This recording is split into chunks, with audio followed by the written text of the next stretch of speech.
So this is the climate. And then he gets on stage a couple days later, and he brings up Putin because the media had obviously been talking about this. And he says... Great ratings. Yeah. Don't forget that. Yeah. And he says something like, you know, they think that I would kill journalists. I wouldn't kill journalists. But then he, like, pauses for dramatic effect and does this bit of a wink. Maybe I would. I hate them. No, I wouldn't kill them. And the entire place is roaring. They're booing at us, or they're laughing at him. And maybe the vast majority of those people knew he was really joking and saw it as one big act. But it only takes one person to not take it that way and to take it a step further and to feel like part of their problems are because we are against him. To climb those bicycle racks. Maybe they're not going to do it while Secret Service is in the room. But once he leaves, they leave. And suddenly the press is all alone. And it's scary. And we are far outnumbered. I remember I got on the exchange, the morning call that NBC News has, that next morning. And I said, I got to tell you guys, I was terrified. Do you think we listened well enough to you? And I say this, when I say we, I'm speaking for the collective of NBC, because I've been thinking about this a lot while reading your book. And obviously, how we covered him as candidate Trump. When I say we, the collective we here, not one individual network, but the collective we. We've all gotten a lot of criticisms, too rally focused, there's a lot of, and we can get into that. But do you think we in New York and Washington fully appreciated what was happening in these rallies at the time? And when do you finally think we got the message? I think at first, no, because I think it reads very different on television than it does when you're in the room. It just does, and that went both ways. One, it sometimes looked more serious in the room than it did when you were I remember there. There'd be times we'd all panic, you know, and Andrea's in the room, and Andrea'd be like, we got to do something about this. And then Katy would say, it's okay. No. Or there are times where he was very clearly joking. There was a time when we were outside of D.C. and there was a baby crying, and he said, get the baby out. It was very clearly a joke, but on TV it didn't necessarily read that way, and it lit up like wildfire.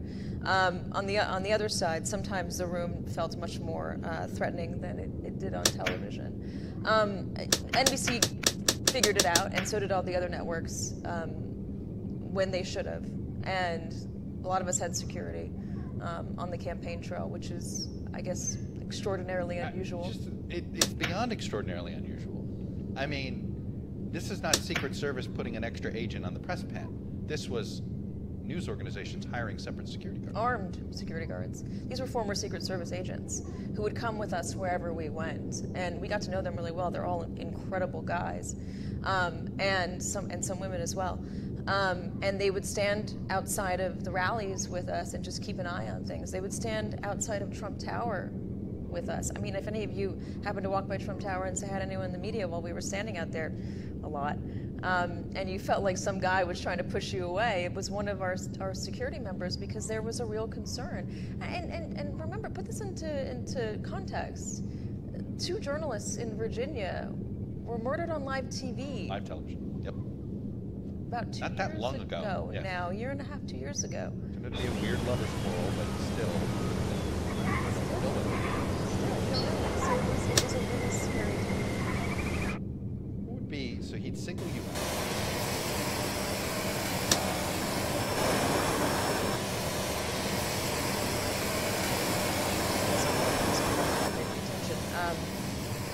But the first time that people actually, I think, really noticed it was the Muslim ban day. Well, I mean, he would tweet, and they would notice it on Twitter. Muslim ban day was my birthday.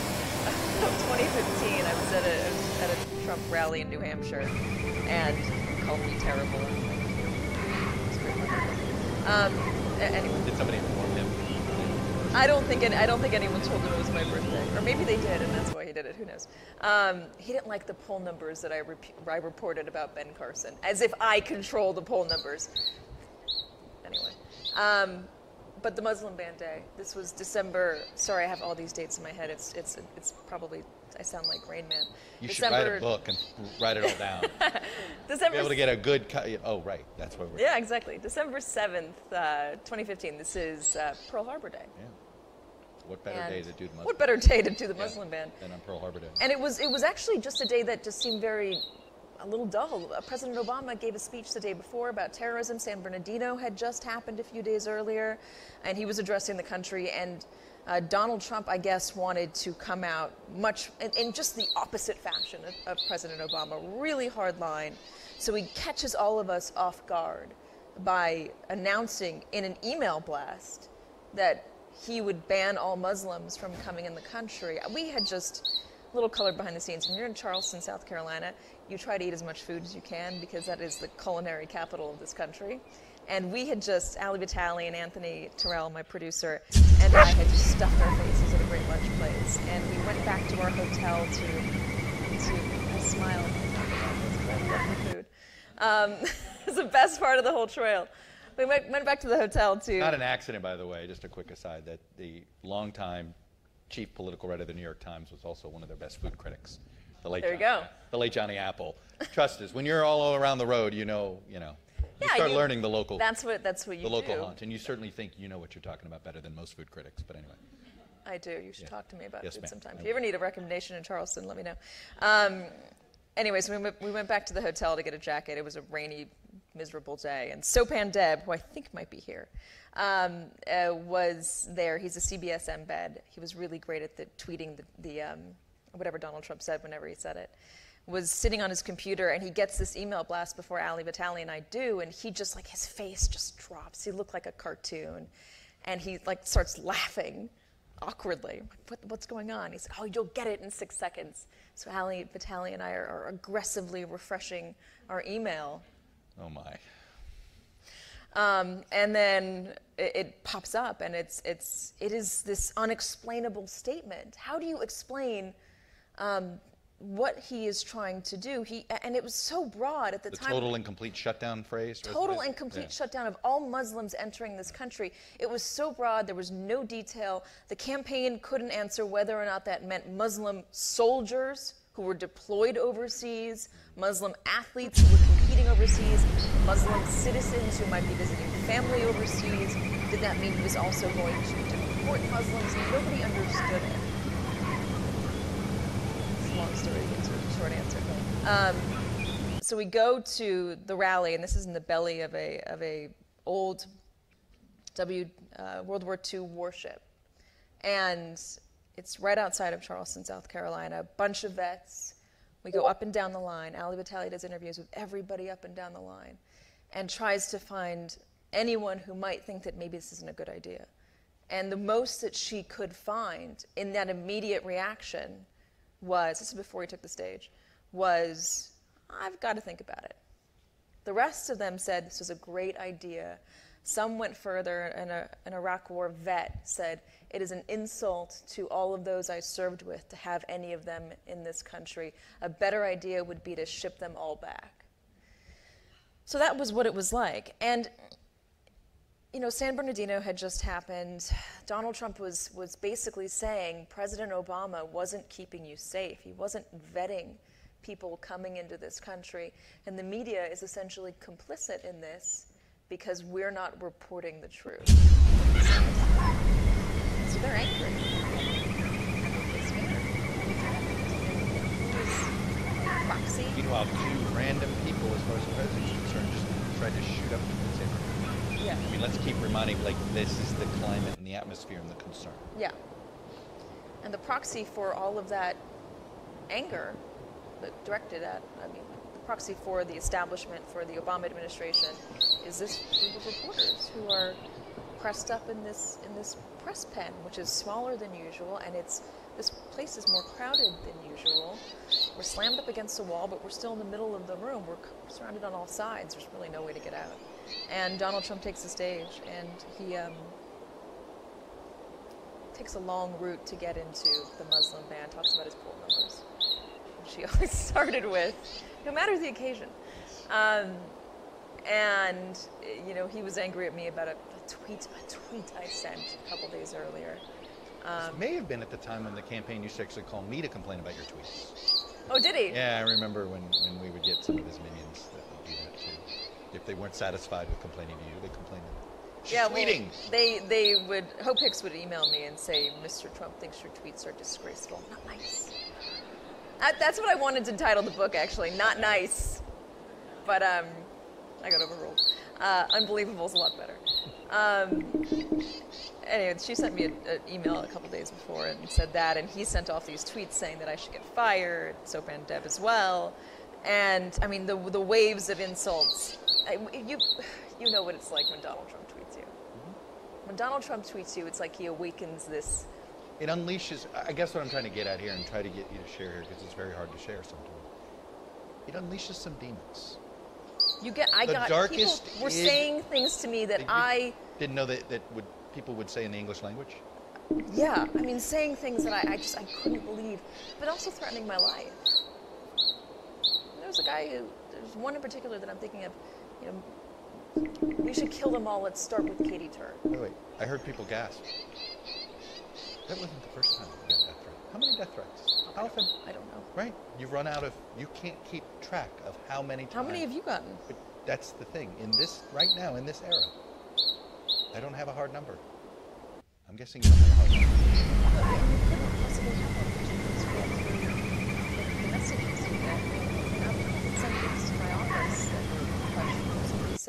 Sent me a dozen roses, which maybe was nice, I don't know, but the card was, there will be a day. Well, no idea what that means. It terrified me. Yeah, so it unleashes this anger. So I was already feeling it, and I was keeping a low profile that day because I just felt like after he called me out, I don't want to be the most visible person out there. And so I sat down on the press riser to, I don't want to say hide, but just keep a low profile. Right. And I'm taking notes, and it's like the theme, and then I heard my name. And he's saying, little Katy, she's back there. Not just Katy Tur's a liar. Katy Tur, she's back there, pointed at me. And the whole place was just alive with anger. Men were standing on their chairs, just yelling at me.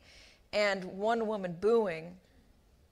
I saw one woman to my left, an older woman, and she just looked horrified on my left. My phone again starts buzzing. But you know, what do you do? What do you do in that situation? You put it aside. You don't run out there, screaming, I'm scared. That's not going to help you. So I smiled and I waved. I really didn't know what else to do. Yeah. And I just got on with it. And then he announced the Muslim ban, and I did a couple hits for Chris Matthews and then Chris Hayes. And then, the room started to empty, and one of Trump's staffers shooed away people that were lingering around the press pen, and then pointed out, said, these two guys are going to walk you to your car. And it was 2 Secret Service agents. So it's Trump staffers? It was one Trump staffer. Was actually worried about your safety? Yeah. I don't know if this extended to anybody else in the campaign, but this one person. But there was some awareness somewhere in the campaign that, this may have gone too far. Yeah. How often, after that moment, did you notice Secret Service lingering more around the press pen? They were, I don't know if they posted an extra person. They might have. It always felt like they did. It felt like there was increased, it did. It felt like there was increased security around the press pen. It died down after that a little bit. It got a little less aggressive and in your face. But, in the middle of the primaries, and then certainly during the general election, it got really tough again. It got really angry. And there were points when the media would walk into these rallies, these 10,000-person rallies. And this was when we would all come in together because there was a press plane and everybody arrived together. They would see it like so they would see us all like walk a parade. in. Yeah, and they would scream, "Drop dead media." Or CNN sucks. CNN sucks, yeah. Friends at CNN took the brunt of this a little bit more they than really all of us. did, and in many ways. But they kept doing their jobs, which is exactly what you do. How did you compartmentalize? I don't know. I grew up in the family that covered the news for a living. My parents were helicopter journalists, and they did some pretty serious journalism. So basically, in you're Los trying to do Angeles. journalism and fly helicopter. Yeah, I would say that you got to have a steady. My mom would you gotta- hang. My mom would hang. She never gets any credit, and I feel bad because my dad is this larger than life personality, and he was the voice, and he was just so. He was really good at live reporting. But my mom would literally. They're both amazing. My mom would literally hang out of the helicopter. She was that journalist? I would see Yeah. that. Like what? Like hold on and like have a. She had a camera too? harness, this yellow harness or God. beige harness that you attached to the helicopter, and she'd hang out. The helicopter skids would be here, and there would just be a free fall. And she had a beta cam on her shoulder. It was like a 50-pound beta cam, something like that. When did you notice that your parents were risking their lives every day? I to do didn't. I didn't journalism? until I was an adult, because it just seemed so normal. I did not until I was adult, because that's just what they did. Right. But anyway, they covered the LA riots, and this was the beating of Reginald Denny. They were the ones that caught this on camera. The guy that got pulled from the red gravel truck and beaten to within an inch of his life by gang members in Los Angeles, and the police were just gone. The police had abandoned the city, and they were shooting at the helicopter. They found bullet damage. Parents say they found bullet damage in the engine blades, which could have taken that thing down. Right. My mom says she found bullet damage in the battery beneath her seat. There was a battery underneath her seat. It's hard to even comprehend now. But anyway, after that, they got a lot of death Now you're threats. thinking, geez, in Donald Trump land, there was no bullets. Yeah, You well, know? yeah. Yeah. They got death threats. So it seems like that was what you do when you're a journalist. You deal with this stuff to get the story out. How would you tell people you kept your impartiality?